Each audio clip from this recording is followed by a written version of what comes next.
Tak pomaly nám prebieha už 15. ročník festivalu Forfest. Súťaží odborných zručností žiakov krajín V4. Opäť sa súťaží v tradičných kategóriách, ako je kuchár, čašník, barman, barista, sommelier, kaderník, kozmetik, obchodný pracovník. Je to naozaj bohatá účasť, ale myslím si, že aj tá kvalita ide trošku dopredu, že poroty predbežne hodnotia tie výsledky a kvalitu tých prác ako lepšie oproti minulosti. Tešíme sa aj takému zájmu verejnosti a spoločenskému rozmeru tejto akcie, ktorá mala viacero sprievodných podujatí, ktoré boli tiež úspešné. Samozrejme máme podporovateľov aj sponzorov a máme takisto aj zriaďovateľa, ktorý nám tiež poskytuje pomoc. Takže tešíme sa z tejto akcie a verím, že nakoniec dobre dopadne.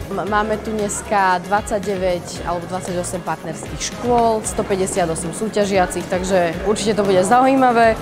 Konkurencia by som povedala z roka na rok vyššia, pretože profesionalita a vážnosť súťaže má z roka na rok vyšší nárok, že vždycky tak rastieme a sme za to veľmi radi, nakoľko táto súťaž sa snaží čo najviac priblížiť tým naozaj špičkovým, elitným súťažiam. Súťaž sa nesie vo veľmi príjemnom duchu, tak ako vždy je tu veľa roboty a nedá sa oddychovať a to je podľa mňa dobré, pretože sa tu rozvinú rôzne manažerské schopnosti niektorých žiakov alebo aj profesorov a máme takú príležitosť trošku sa zahrať na takého mini manažéra a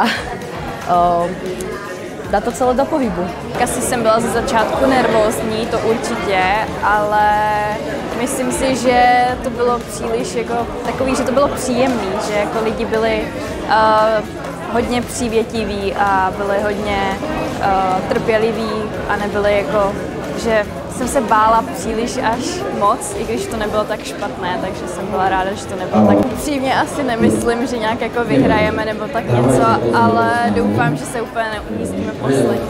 Přišla jsem z Trutnova, z České republiky na střední hatelnické škole.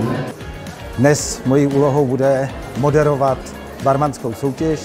Byl jsem tady minulý rok, moderoval jsem tu barmanskou soutěž a mám možnost to trošinku porovnat a řekl bych, že ta účast je velká, barmani jsou kvalitní a určitě budou mít rozhodčí velký problém to dobře zhodnotit a vybrat ty nejlepší. Chtěl bych říct jednu věc, že jsem velmi rád, že tady můžu být.